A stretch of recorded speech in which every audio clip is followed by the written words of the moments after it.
All right. Cool Conversations with Adante is cool. Sponsored by Black and Mild. No, not really. And Liquid Death. And Liquid Death.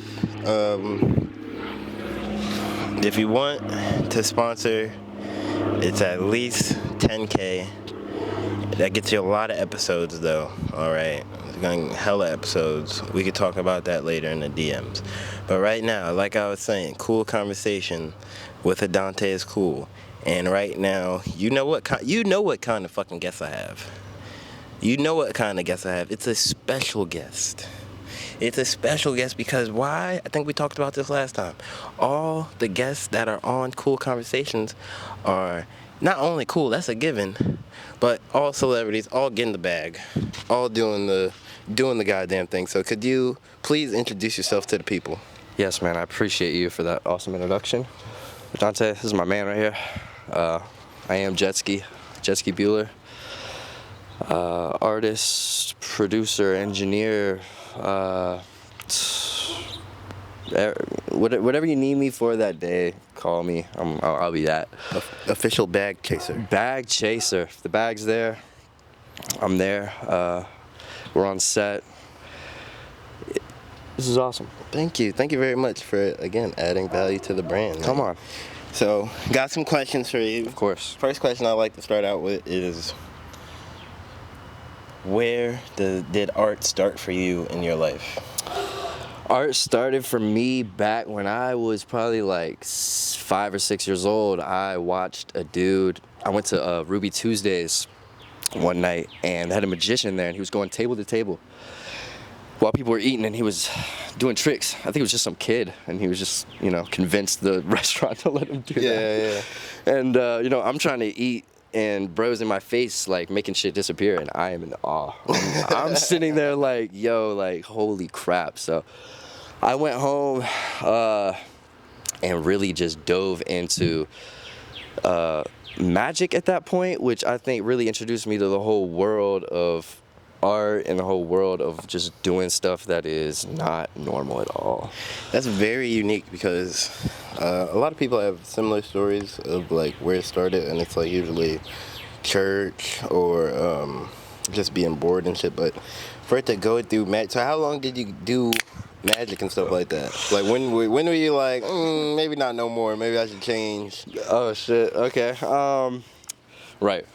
So actually what's crazy is I did magic for a while. I think going into like, I was growing up, doing it at school, doing all types of stuff, started getting really good. Yeah. At this point, I lived in California, so the scene was a little different. The kids were like, it wasn't cool over there, you know what I'm saying? You're making shit disappear, they're like, yo, this kid's weird, bro. Like, don't give none to him, it's gonna be gone. Like, don't fuck with him. So, I kind of transitioned. Actually, I transitioned the magic into YouTube around around probably like late elementary school, early middle school, but I was still doing the magic shit just on YouTube. Yeah. And then I started doing I transitioned that out of there just to do purely YouTube skits and other stuff. So kind of just when I realized kids aren't messing with this anymore, but the girls like this other thing. So I'm gonna just transition. Transition. Yeah, never lost the magic though. I could pick something up and poof right now. I was just about to ask. I might have to ask for a magic trick later. No, but so I guess because you're also an entrepreneur, you got things going on that aren't necessarily music related. Where did that start for you? Where did entrepreneurship start for you? What's crazy is I can go back to the magic thing, man. I was sitting there doing magic. Me and my friends broke. We're at the skate park. We had no money for food or anything, so I was like, bro, let's do a magic show. Yeah. Straight up. We literally had all the kids bring $1 from the neighborhood. We made like $200 and fucking tough. Bro, fucking tough. Candy, soda, everything. So we started doing that, and then I realized, we can just go door to door and start like doing all type of stuff as kids. Yeah. And people just give us money. So we were doing that, and then that sticks in your head when you're young and you be getting so much money from doing random shit. When you grow up and you see everyone get normal jobs, you're like, man, I ain't doing that. I know I can make something else doing something else. Yeah. So that kind of went hand in hand. But yeah, any way I can find a way to get a bag, bro. So let's mix it together, because now you got You got a music studio. What's some of the other business ventures that you've been into and are currently into right now? So, shoot, dude, I have been around the fucking world with this shit. People don't know I am a truck driver. I got my CDL. We got a whole truck fleet going on, logistics service. If you need something transported, let us know. We got that. We got the music studio, Exhibit Velvets in South Norfolk. Record, mix, master, music videos. We do all that type jazz. What else we got going on? We got a couple other businesses that are up and coming. I can't really speak on per se. Yeah. There's a lot going on, for real. Word. So, all right, back to we're at the stage. You're Magic, YouTube. You getting the money. You creating. So when do you start officially putting out your own musical content? Right. So I go all that time doing my own thing, Magic, YouTube, yada yada, and then I kind of slowed down on the YouTube for a little bit, and I just started figuring out what I wanted to do for real. I knew it was something creative, but I didn't know if it was YouTube because, I don't know, that didn't seem like it was my thing for real. And at that point it was 9th grade, and then Steam, he's actually off camera right now, but he actually moved in next to me, and his older brother was a Christian rapper, and he noticed I said older brother, so we're kind of looking up to him whole time. Yeah. He's got the cars, he's got the girls, he's got all this shit. We're just in school, so we're like looking up to bro, like, hey man, we trying to be like bro. Yeah. So he would come back from the studio and show Steam, videos and songs, and they would be dope, and we would be like, man, this is really cool.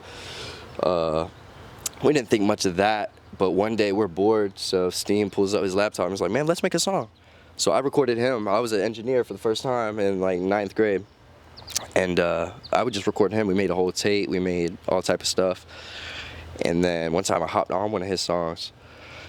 From then it was a rap. People were like, y'all need to make more stuff. 9th grade, boom. That was the start of the musical career of Jetskii Bueller. Word, I fuck with that. It really was. So, all right, now 9th grade, making music. So what was some of your earlier projects? Take me from there to your earlier projects to now, as far as like music that you've released and things like that. My early stuff, real bad. Everybody says that. I mean, I'm sure it's true for everybody to the extent, but it's real raw, real bad. Didn't know where I was going with it. It was just music. It was like I didn't know what I was trying to make, because I grew up. I was born out here, and then I went to the Bay Area, San Francisco, for like 4 or 5 years, and I came back out here. So my music taste was real different. East Coast mixed with West Coast, then back to East Coast. And I had young parents who were always listening to like rock and like metal in the car. So my genres were always getting thrown in the mix. Yeah. But my early stuff, I think it was rap. I came out with a project called Bang Like Bueller in 10th grade or 11th grade. Flooded Grassfield High School with that. They loved it. It turned up. They just kept asking me, bro, make more and more music. That's when we made Club Going Crazy, the mixtape with me and Steam. That went huge.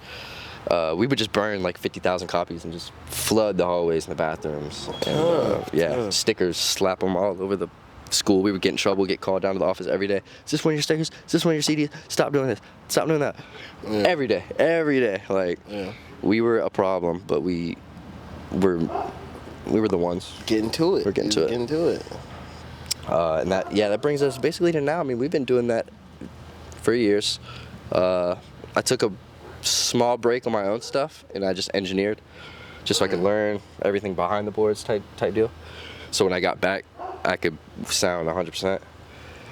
And we got Jetskii Jackson coming this summer. So I want everyone to be on the lookout for that. The videos are gonna start coming out. The promo is gonna start coming out. So it's the first time I'm ever saying that right now. I'm excited because and Jetskii Jackson definitely makes a lot of sense. Yeah. Was it the song you made with Sleep, Chrome Hearts? Yep. Do you remember the time? Do you remember? Nigga, you don't know how many times I said that to people. Yeah. yeah, man. Do you remember the time? Yes. When we hit that lick? Hey, a little trap it out a little bit. When we came up, no cap. Oh. But Yes. goddamn, so we're there now. What? Again, we're gonna kind of going back and forth. Yeah. What was? How did the music studio come about? Because that's pretty recent. It is. It? I always wanted a music studio after I was recording Bro, because I was like, man, I just like recording people. I have ADHD and I got OCD, so when I hear something that's really bad, I want to make it the best I can. Yeah. Like if I hear some BS, I'm like, no, I'm gonna sit there and really tweak on it. Yeah. So that's like where my tweaker came out. I'm just like, man, I'm just trying to tweak all day, just do stuff like that. You know what I mean? But I was like, I don't like working for people. Yeah. So in the studios, and I get my little cut. Obviously, you got to learn and stuff, and and I'm definitely grateful for everybody who let me work in their studio, around the studio, whatever. But it was time for me to open my own, because I need to focus on my own music. It's where my album was recorded. That is where a lot of stuff that I really want to pay 100% full detail in is going to happen. You know what I mean? Mm-hmm. Like I feel like Dante Studios is going to come out, or the Is Cool Studios comes out. It's going to be like Tyler Perry Warehouses, and y'all going to see that and really understand that shit. Minus the police. Minus all the weirdo shit. But for real. So, but yeah, we had Exhibit Velvet for 4 or 5 months now. And yeah, man, I love that. Just running that. Being able to wake up and make your own music, that's a blessing. Mm-hmm. Yeah. So I haven't really. I mean, I did have, of course, like Kato on, a couple other people, but I wasn't really able to get too much into the entrepreneurial side of things. Like, how was it, or how is it? Because, like you said, you have other businesses as well.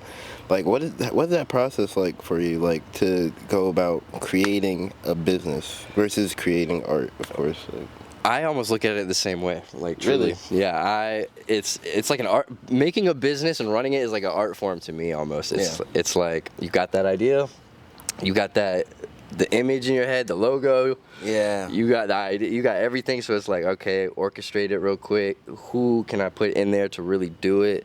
And if I got to do it myself all the way at first, so be it.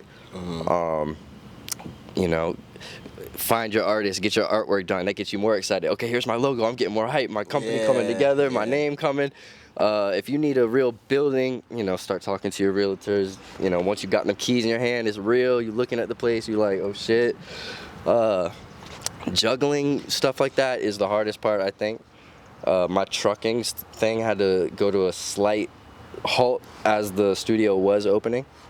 So it's like if I was really running like a $1 million trucking business, that would have effed me up trying to open up a music studio at the same time. But I feel like later on down the line that'll be easier. But yeah, I look at it like art, man. It's like it's just fun to execute stuff like that and just really get it done from start to finish, bro. Like seeing it all happen is just... What made you get into trucking? Because I'm not gonna lie, it's fucking definitely a blossoming business right now that I see a few different people getting into. So what made you like, and it's not related to art, right? So what made you go, yeah, I'm gonna do that? So it starts before I was a trucker. I was actually a plumber, and I would be plumbing all day, all night, working on houses, working residential, commercial, all type of stuff, and it would be a lot of driving. Yeah, a lot of driving. Driving I wasn't getting paid for. Yeah, because you gotta go house to house and shit. House to house, city to city, sometimes state to state, and you are getting paid for the job. So you get there, do the job, you get paid for that, and then you gotta drive. So I was actually sending Snapchats every time I was in the car singing to this girl, and she hit me back and was like, "You're always driving." And I was like, "Yeah, it's true." She's like, "Are you like a truck driver?" I'm like, "No." She's like, "Damn, well you should be." Yeah, like, word. You're actually right. Like, I would probably, yeah, you're right. So that kind of put the foot in my ass to do it. But I feel like that was always gonna happen anyway. I don't know why. I do everything, bro. Like, if there's something to do, I gotta do it. Learn plumbing, learn electrical, learn, get my CDL, get my forklift, get my hazard shit, get everything. Why not? Right. No, I respect that a shit ton. Yeah. It's definitely something that, with art, I would like to touch on these sort of things, because with art comes business. You know what I'm saying? You want to eat food. You want to be fly. Yeah. Goddamn, you want to even just be able to make more art. You gotta have some sort of business mind with it. Got to. Don't let them trick you into thinking being broke is cool. What did bro say? 9 to 5 ain't corny. Being broke is. No cap. You will see me out there sweating with a shovel before you ever saw me asking somebody for $1, bro. Nah, for real, that's very important. I feel like in the last 5 years or something like that, people lost that. Yeah, people are like, man, if you don't get on Instagram, yeah. Like, man, I'm on live. You over there working, bro? Like, yeah, it's like, excuse me? Nigga, I'm paying my bills. Don't worry about it. Please don't worry about me. But so, what's some of the things that you got in store for the future? You don't have to get, too detailed on things that you don't want to, but just maybe in general. We got some shows coming. I can't really. It sucks because I can't say exact details on stuff like that. But we do have good shows coming that everyone's invited to and everyone will be lit for, and it'll be fun for the 7-5 for real. Album release party for the album coming probably late summerish. The album itself. Let's see. We got a lot of things coming out. Family Ties, which I'm a part of. I'm honored to be a part of Family Ties. It's a collective of wonderful people. We have a lot of stuff coming out this summer as well. We have Randy's album coming. Kato's whole other album is coming as well. All the producers have their own little beat tapes coming out. A lot of new music. That's what it is. Word. Yeah, that's mainly what it is. I fuck with that. Anything with the studio? Any your plans going on with the studio? Anything you want to add? And also, I know your studio has more to offer than just engineering. Could you touch on that as well? We do everything there. So if you want something, really it's a multimedia hub, or a compound rather. Like whatever you need done or whatever you want to do, show up and we'll knock it out. So that literally includes graphics. Oh yeah, we'll do graphics. All that sort of stuff. As long as you got it back. I keep reminding y'all, don't be like, hey, I seen cool conversations, let me get da-da-da, and you ain't got no money. Okay? You're not my broke bestie. Okay? You have that bag. Either show up with the bag. Execution will be made. You know what I'm saying? It's true. And we can make the album right there. We can make the album artwork right there, and then we can work on your promo and your marketing rollouts all one building. Word. One-stop shop. I fucking love that. I fucking love the hustle. And also, shout out to Dante because he shot a lot of my original videos, and by a lot I mean maybe 2. So, and that's a lot right now because I don't have a lot out. So. Shout out to Jetskii for always doing great fucking business. You're definitely top person to do business with. I ain't gonna lie. There's a lot of motherfuckers that be bullshitting and stuff like that. You're like, nah, man. I can't do that. You deserve this. I'm gonna give you this. I appreciate what you give. You know what I'm saying? And that's so super important. There's so many people who just want to be like, you want to link and build, and it's like, yeah, nigga, you need some money to build a building. So let's, you know what I'm saying? The building's falling apart. we built the building with clout, and it's not. The infrastructure is collapsing. It's collapsing right now. Exactly. Wait, was this upside down? No cap. Oh yeah, no. So, Jetskii Jackson coming out ASAP, and then go get your shit, goddamn. Right at the studio. Literally. What you need, they got it. You know what I'm saying? We can get you right. Me, my team. I got Alter 2K at my studio. He's the in-house engineer. He's learned everything under me, under Kato, under Randy. He can get you right if I'm not there. I got Steam over there, like I said. His interview will come later on when his music and his tape rolls out. We're still Definitely working on him. But everything is in perfect time, and I feel like the 757's in a real good spot right now. Hell yeah! People coming out of the pandemic starting to get motivated again. Yeah. Fucking got their eyes back on the prize. That's what I think. You know, and it's important to have these sort of hubs like your studio, Family Ties, Slow Dive, all this sort of stuff to keep Shout out things Slow going Dive. and all that shit. And shout out, thank you, and shout out Utopia, and shout out Buko, and shout out Elevation 27, and shout out Trap House Coda for allowing us to open up for him at that show. That was Shout out awesome. Trap House Coda. Yeah. I need the Trap House Coda interview. We're gonna get that. But as you can see, it's cool conversations. Got my man's Jetskii here. Okay, get your money up, not your funny up. No cap. Hashtag growl. Goddamn, make sure you fucking, I don't know, I've been telling y'all to do a lot of shit at the end of the shit. The main ones is like, comment, subscribe, repost it if it's on Twitter, like it if it's on the gram. The bitches on Spotify should be on your Spotify playlist. I don't know, like, you know. It should already be on there. This episode, you should already be listening to this before you even. Yeah, you should have got some sort of notification. Like, turn your post notifications on. I don't know. You know That's what I'm the whole saying? reason. Yeah. But we in this bitch. Go get some exercise. Fuck some bad bitches. Get money. Oh, speaking of. I love you guys. Bye.